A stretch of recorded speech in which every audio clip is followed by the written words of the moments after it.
All right, let's talk about a book that's, well, it's more than a book. It's a phenomenon. You've definitely seen it. It's on bookshelves. It's all over social media. We are diving deep into Paulo Coelho's The Alchemist. So get this.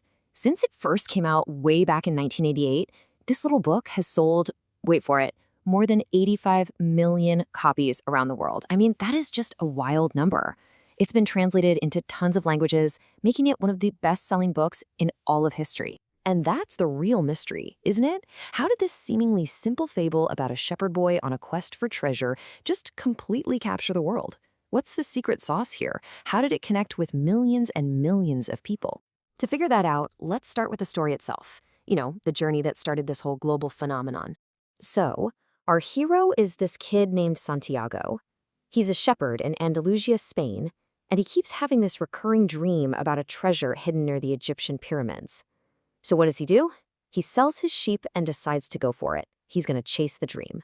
But of course, his quest is anything but a straight line. It takes him all the way across North Africa, into the desert, he gets robbed, he has to find work, and he meets all these incredible characters, a king, a powerful alchemist, and a woman named Fatima, who he falls completely in love with.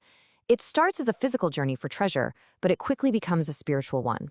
And that right there brings us to the absolute core of the book, the big idea that has resonated with so many readers. It all comes down to this concept called the personal legend.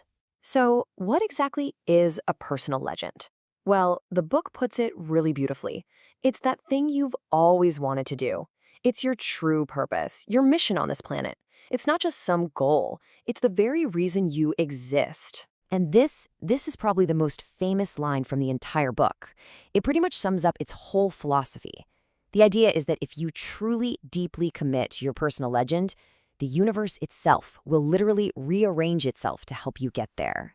It's an incredibly powerful and hopeful message. But the book doesn't just say, oh, it'll be easy. In the introduction, Coelho lays out 4 huge obstacles we all face. First, from the time we're kids, we're told our dream is impossible. Then, there's the fear that going after it will hurt the people we love. After that comes the fear of all the defeats and setbacks along the way. And then, the last one is kind of a surprising one, the fear of actually succeeding. So at the end of the day, the book is arguing that the biggest roadblock isn't out there in the world. It's inside of us. It's our own fear. And if you can conquer that, well, that's the real key to achieving your personal legend. Okay, but here's where it gets interesting. Not everyone is on board with this. For all its millions of fans, The Alchemist is also an incredibly polarizing book. And it sparked this huge debate. Is this profound wisdom or something else? Yeah, the whole debate basically boils down to this. Is the book filled with life-changing wisdom? Or is it just a collection of simplistic, feel-good sayings, platitudes, wrapped up in a nice little story? On the one hand, you have readers who say this book completely changed their perspective on life. This quote from a blog really captures that sentiment. They see it as this powerful invitation to live a bigger, more meaningful life. And then you've got the other side. This comment from Reddit is pretty blunt, but it perfectly sums up the main criticism that the book is just one empty cliche after another, offering no real substance. And these critics have some very specific points. The New York Times famously called it more self-help than literature. Others say its whole philosophy is just naive. This idea that if you just want something badly enough, it'll happen. And a more serious criticism is that this way of thinking can be kind of dangerous because it implies that real-world problems like poverty or injustice don't really matter, and that if you fail, it must be your own fault. So that's the central conflict. Right? Is this book a source of timeless, life-altering wisdom, or is it just a bunch of feel-good advice that sounds nice but doesn't really hold up?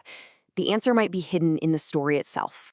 To really understand the book's power, we have to dig a little deeper into the story's own history, because, as it turns out, this story isn't new at all. That's right. The fundamental plot of The Alchemist, a man traveling a great distance to find a treasure he dreamed about, is actually a modern retelling of a classic ancient folktale. Folklorists, the people who study these things, actually have a catalog number for this story type. It's called The Treasure at Home, type 1645.